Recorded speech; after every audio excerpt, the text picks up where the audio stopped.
আমাকে চোখে পড়েছে। মাসি বাড়িতে আমাকে বকা দেবে। হ্যাঁ, মালা ছিঁড়ে গেছে। মালা ছিঁড়ে গেছে, তা মালাটা গাঁথিয়ে গলা দিতে হবে না? কিন্তু মালাটা যদি সোনার হতো তখন সংরক্ষণ ঠিকই হতো। কাঠের মালা তো, তাই সংরক্ষণ হয় না, তাই না? কেননা যে যুগের যে গতিবিধান, যে অলঙ্কার, সেই গতিবিধানই লাগবে। এই যে কুমুটি বাবা আমাকে ফোন করে বলছে, আপনার কীর্তন দলে কেসিও আছে তো? বল, এখন হারমোনি চলে না, এখন এই পিয়ানো লাগে। হ্যাঁ, এই পিয়ানো ছাড়া হয় না, ধুমধারাক্কা। হরে কৃষ্ণ। তাহলে লাগবে। এখন এই বাবার এসেছে, এই সময় এসেছে, যদি কীর্তন পরিবেশন করো তাহলে কিবোর্ড কেন? হরিবল। কীর্তনিয়া যদি হও তাহলে তিলক মালা ইউজ করো। কি ব্যবহার করতে হবে তো? কীর্তনিয়ার গলার যদি মালা না থাকে, ও মাসি, আপনার মতো যদি আমার হয় কি অবস্থাটা হবে বলুন? আমি গুরুদেব হয়েছি, আমি গোসাই হয়েছি, আমার মাথা শিখে নাই ভগবান। এটা কেমন কথা? তাহলে সেগুলো আমাকে ঠিক করতে হবে। যদি না করি তাহলে অনেক জায়গায় আমি সমালোচনায় পড়তে পারি। তাই সমালোচনা যেন না হয় সেই গতিবিধানে আমাকে চলতে হবে, সুন্দর করে চলতে হবে। যদি এই জগতে কোনো পরামর্শের জায়গা যদি না পাই, সাধুর বাজারে যেতে হবে। আপনার গুরুদেবের কাছে যাবেন, সেখানে গিয়ে এর সমাধান আসবে। যে যুগের যে নিয়ম গোমা বাবা সাগর, সেই যুগের সেই নিয়ম আমাকে তো পালন করতে হবে, আমাকে পালন করতে হবে। তা যদি পালন না করি তাহলে সমালোচনা ঝড় উঠবে। হ্যাঁ, যাহা করলে সাধু সঙ্গে নিন্দার ঝড় উঠবে। আমার মনে হয় সেই কর্ম, সেই বাক্য প্রয়োগ না করাই ভালো, তাই না? তাই এই মধুময় নবদ্বীপ মাঝে নিরামিষ করতে হবে। আজ পারবেন না, কাল পারবেন, করতেই হবে। তার প্রমাণ,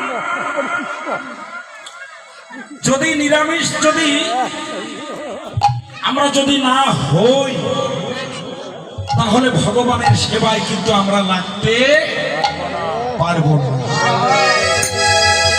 আস্তে, আপনি বৃন্দাবন যাবেন, গয়াতে যাবেন, কাশীতে যাবেন, নবদ্বীপে যাবেন, পুরীতে যাবেন, কোথায় যাবেন, সেখানেই মন্দিরে আপনাকে নিরামিষের তত্ত্বই দেবে। এগুলা কিছুই যদি মনে না করতে পারেন, ধামে যাই না, যাব না, সাধু সঙ্গ করি না, করবো না, আপনাকে তাকে তো গাধা না ঘোড়া না পিটিয়ে পথে আনতে হবে। নিরামিষ বোঝেন না? যেদিন বাবা মারা যাবে সেদিন কি হবে? মার্কিনটা পড়তেই হবে। হ্যাঁ, 1200 টাকা কেজি মাংস গো। হ্যাঁ, নিয়ে আসছি তো, কে জানে ওই বুড়ি আজকে রাত্রে মারা যাবে। করি বল।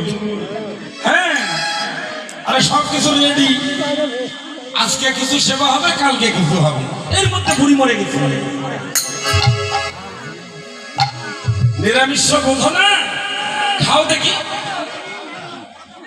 বুড়ি তো মরে গেছে, হ্যাঁ, একটু মাংসের তরকারিতে ভাত খাও, খাইতে পারবেন না। তাই সেই কথাগুলা আমাদের সুন্দর করে চিন্তা করতে হবে।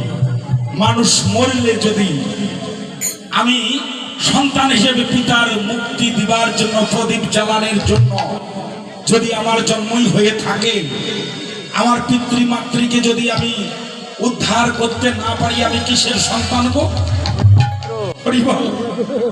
তাহলে আমাকে সেই পথটা অবলম্বন করতে হবে। তাহলে ওই জায়গায় এসে আমরা নিরামিষ বুঝবো, ঠিক আছে, ওটা দায়ে পড়ি, বাকিগুলান দায়ে তো করি না, তাই করি না। হরে কৃষ্ণ। তো দায়ে যদি না পড়ি তো মরতে তো হবেই, মরতে হবে না? অবশ্যই মরতে হবে। তা মরলে পরে আমার এই পরমাত্মার কি গতি হবে? আমি কোথায় ছিলাম? এলাম হেতায়, ছিলাম তো এখানে, আসলাম হেতায়, মানে এই ধরা ধামে। দুদিন পরে আমি যাবো বা কোথায়? একবার হলেও আমাদের চিন্তা করতে হবে। দুদিন পরে এই মত্তধাম ছেড়ে, টাকা পয়সা এগুলো সবকিছু ছিন্ন করে আমাকে সেই না ফেরার দেশে যেতে হবে। যেখানে পৃথিবী সৃষ্টি হইতে আজ অব্দি সবাই শুধু চলেই গেছে, কোনোদিন ফিরে আসেনি। তো সেই জায়গায় আপনাকেও যেতে হবে। আপনি প্রস্তুত হন, আপনাকেও যেতে হবে আমাদের। তাহলে আমাকে ধর্মকর্ম কিছু একটু করতেই হবে, নিরামিষাদি একটু করতেই হবে। তো পারি না যে গুরুদেব এসে মন্ত্র যেদিন দিয়েছে, সেদিন কি কি মাছ রান্না হয়েছিল আপনারাই বলুন। আপনারা মন্ত্র নেননি, নিয়েছেন কিনা? অমাসি আমি গুরু বর্গ তো, তাই সব কথা বলছি। আর যদি ভালো না লাগে তো বলুন, এখনো বয়স ভালো আছে। হ্যাঁ, একবারে সুরের তালে মাতোয়াল করে ফেলবো। হরে কৃষ্ণ। ছাকা টাকা কম যাবে না, কিন্তু অনেক নেচেও দেখলাম, গেয়েও দেখলাম, কোনো কাজ হচ্ছে না। ওই জন্য একটু ওষুধের পরিবর্তন করতেছে। হ্যাঁ, তো কথা সুন্দর করে মন্থন করে আমাদের সেই পথের গতিবিধানে আমাদের চলতে হবে।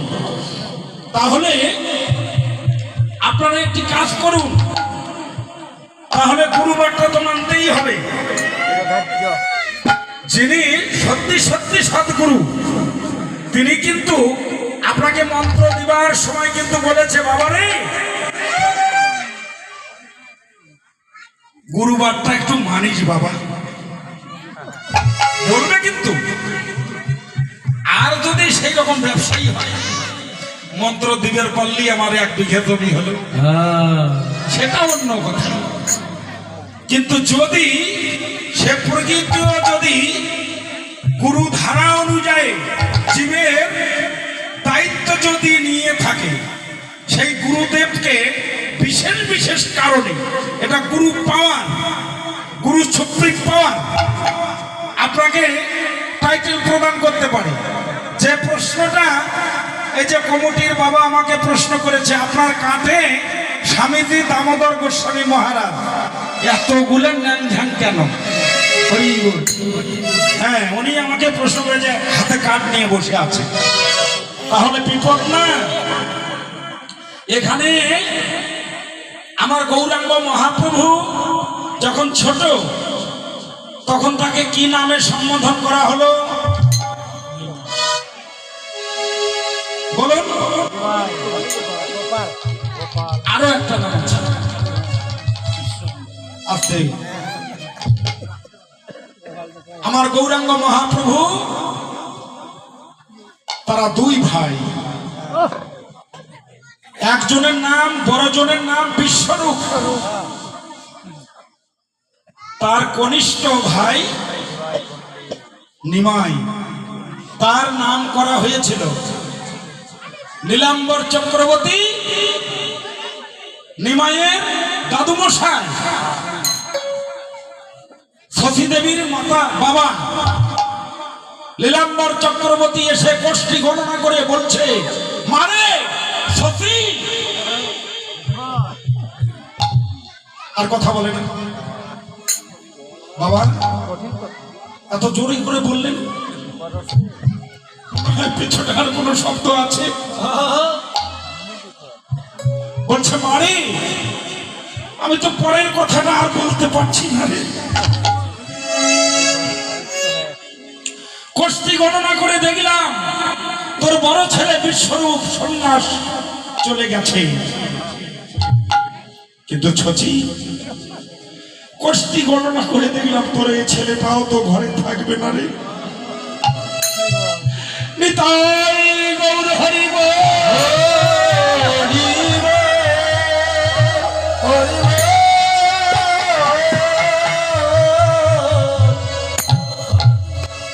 তোর এই ছেলেও থাকবে না। আমি কোষ্ঠী গণনা করে দেখলাম যোগসূত্র 1। আমরা তো রাশি গণনা করে বর্তমানে নাম পছন্দ হয় না, ওর নাম বল্টু রাখো, অত থামার নাম পছন্দ হয় না। রাইফেল পিস্তল বল্টু, নাট বল্টু, এগুলো নাম নিয়ে এখন যন্ত্র। তা আমি কোষ্ঠী গণনা করে দেখলাম যোগসূত্র ধরে ওর নাম ছিল বিশ্বরূপ, আর এর নাম হচ্ছে বিশ্বম্বর। বিশ্বম্বর তো বিশ্বম্বর নামকরণ হলো খুবই আদর করে। ছোটদের অনেক সময় আমরা অনেকভাবে নাম ধরে তার আচার আচরণের উপর নাম আমরা ব্যবহার করি, তাই না? তাকে নিমাই নিমাই বলে ডাক শুরু হয়ে গেল। নিমাই নামটা আবার পরিবর্তন ঘটলো কখন? যখন ইয়ং বয়স হয়ে গেল, হ্যাঁ, লক্ষ্মীপ্রিয়ার দিয়ে বিবাহ হলো। এটাই গৌর হরি বল। ঠিক জানো, ঝাগড়া ঝাগড়া চুল, এখন তো আমরা নেড়ে, কিন্তু সে সময় গৌর ছিল কানের পৃষ্টি ফেলে। হরে কৃষ্ণ, কথাটা বুঝতে পারছো না? কেননা এই যে ভরা মাথায় চুল, তোর নাম হলো গৌর। নিমাই থেকে গৌর, সে গৌরের কর্ম অনুযায়ী, তার গতি অনুযায়ী আমার গুরুদেব ওনার আশ্রমে যখন আমরা দায়িত্ব পালন করি, উনি বললাম যে গুরু হচ্ছে সুপ্রিম পাওয়ার। আপনি যখনই পূর্ণ দীক্ষা গ্রহণ করবেন, আপনি যখনই শিক্ষা মন্ত্র গ্রহণ করবেন, আপনি যখনই প্রসাদ ভূতি হবেন, তখন আমার নাম, আপনার নাম ছিল রমণীকান্ত, আপনার নাম দিয়েছে শ্যামচন্দ্র।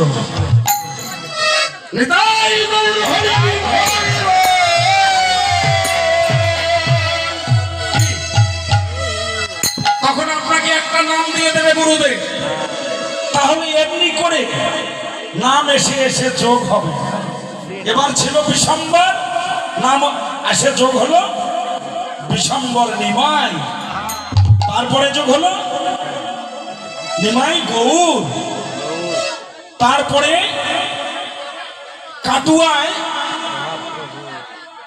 ভারতী গোসাইয়ের আশ্রমে ওনার দুজন গুরু, আমার মহাপ্রভু দুইজন গুরু, একজন গুরু দীক্ষা গুরু ঈশ্বরপুরী, গয়া ধামে পিতার পিণ্ডদান করতে গিয়ে ঈশ্বরপুরী বলেছিলেন, তোমাকে তো আগে কখনো দেখি নাই, তুমি গয়া ধামে কবে আসছো, কোথা থেকে এসেছো? বলছে প্রভু আমি নদিয়া থেকে এসেছি। নদিয়া, নদিয়ায় বুঝি সোনার নিবাই তুমি, তোমাকে দর্শন করে আমার হৃদয় আনন্দে মোহিত হয়ে গেল। তুমি সেই নিবাই? বলছে প্রভু আপনার পরিচয় আমাকে চিনবি না রে, আমরা নামে ঈশ্বরপুরী, আমি গুরুদেব, আমি মন্ত্র দেই। তো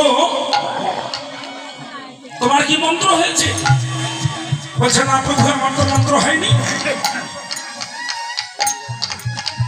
গয়াতে কেন এসেছো?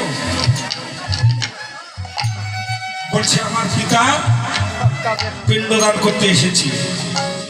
পিতার পিণ্ডদান করবে, তোমার মন্ত্র হয়নি, তোমার তো পিতৃকার্য হবে না। হতবাক হয়ে গেল। তাহলে এখন উপায়? তাহলে এখন উপায় প্রভু? বলছে তুমি যদি মনে করো এই জগতে কতজনকে মন্ত্র দিলাম কিন্তু কারো মনোপ্রত হতে পারলাম না। তুমি যদি মন্ত্র নাও আমি তোমাকে মন্ত্র দেব। ঠিক আছে প্রভু, মন্ত্র না নিলে যদি পিতৃকার্য যদি না হয় তাহলে তোমাকে মন্ত্র দিতেই হবে। মন্ত্র গ্রহণ হলো, পিতৃকার্য হলো, অনেক কথা ছিল।